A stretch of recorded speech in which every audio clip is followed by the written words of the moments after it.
महात्मा बुद्ध की प्रेरणादायक कहानी। ये कहानी आपके जीवन को बदल सकती है। इसमें महात्मा बुद्ध ने बताया है कि यदि कोई हमारा अपमान करे या अपशब्द कहे तो हमें क्या करना चाहिए। साथ ही ये सिखाती है कि अपने क्रोध को कैसे वश में किया जा सकता है। कहानी शुरू होती है। एक बार महात्मा बुद्ध अपने शिष्यों के साथ एक छोटे से गांव में पहुंचे।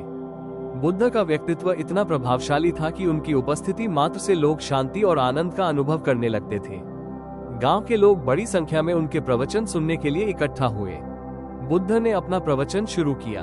उन्होंने लोगों को जीवन में शांति, करुणा और अहिंसा के महत्व के बारे में समझाया। उनकी वाणी इतनी मधुर और ज्ञान से परिपूर्ण थी कि हर कोई मंत्रमुग्ध होकर उन्हें सुन रहा था। लेकिन उसी गांव में एक व्यक्ति ऐसा भी था जो बुद्ध को नापसंद करता था। वो सोचता था कि बुद्ध गांव वालों को भ्रमित कर रहे हैं और उनके जीवन में कोई वास्तविक बदलाव नहीं ला सकते। विरोधी व्यक्ति की योजना।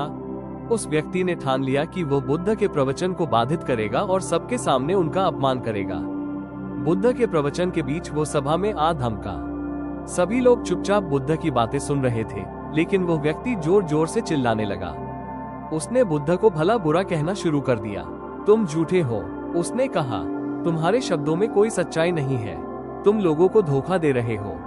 लोग हैरान थे कि कोई बुद्ध जैसे शांत और सम्मानित व्यक्ति के बारे में इतनी कठोर बातें कैसे कह सकता है। लेकिन बुद्ध पूरी तरह शांत थे। बुद्ध का धैर्य। उस व्यक्ति का क्रोध बढ़ता गया। उसने बुद्ध को और भी अपमानजनक शब्द कहे, उन्हें कमजोर, झूठा और ढोंगी तक कह डाला। फिर भी बुद्ध ने कोई प्रतिक्रिया नहीं दी। उनका शांत चेहरा देख वहां मौजूद लोग चकित रह गए। जब वो व्यक्ति चिल्लाकर थक गया और यह समझ नहीं पाया कि उसकी बातों का कोई असर क्यों नहीं हो रहा है, तो वो चुप हो गया। बुद्ध का सवाल। बुद्ध ने धीरे से अपनी आंखें खोली। मुस्कुराते हुए उन्होंने उससे पूछा, भाई, क्या मैं तुमसे एक प्रश्न पूछ सकता हूँ? वो व्यक्ति हक्का बक्का रह गया। उसने कहा, हाँ, पूछो।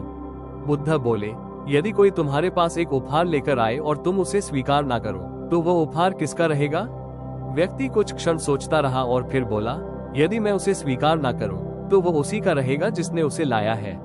बुद्ध मुस्कुराए और बोले, सही कहा। ठीक इसी प्रकार यदि तुम मुझे अपशब्द कहते हो और मैं उन्हें स्वीकार नहीं करता, तो वे तुम्हारे ही पास रहेंगे। परिवर्तन का क्षण। बुद्ध की यह बातें सुनकर वो व्यक्ति अवाक रह गया। उसे पहली बार महसूस हुआ कि उसका क्रोध और द्वेष केवल उसे ही नुकसान पहुंचा रहा था। उसने महसूस किया कि उसका अपमान और क्रोध बुद्ध की शांति को बिल्कुल भी भंग नहीं कर पाया। पश्चाताप और परिवर्तन। वो व्यक्ति बुद्ध के चरणों में गिर पड़ा और कहा, मुझे क्षमा करें। मैंने आपको समझ नहीं पाया और अपने क्रोध में गलत व्यवहार किया। आपने मुझे जीवन का सबसे बड़ा पाठ सिखाया। बुद्ध ने उसे प्रेमपूर्वक उठाया और कहा, भाई, क्षमा मांगने की आवश्यकता नहीं है। बस ये समझो कि क्रोध और द्वेष तुम्हारे मन को विषाक्त बनाते हैं। यदि तुम इनसे मुक्त हो जाओ तो तुम्हारा जीवन शांति और आनंद से भर जाएगा। उस दिन से वो व्यक्ति बुद्ध का शिष्य बन गया। उसने क्रोध और द्वेष का मार्ग छोड़ दिया और करुणा और शांति का अभ्यास करना शुरू कर दिया। शिक्षा।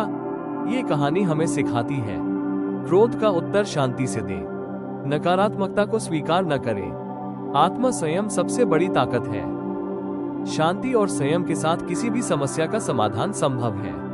महात्मा बुद्ध का ये जीवन संदेश हमें हर परिस्थिति में प्रेरित करता है।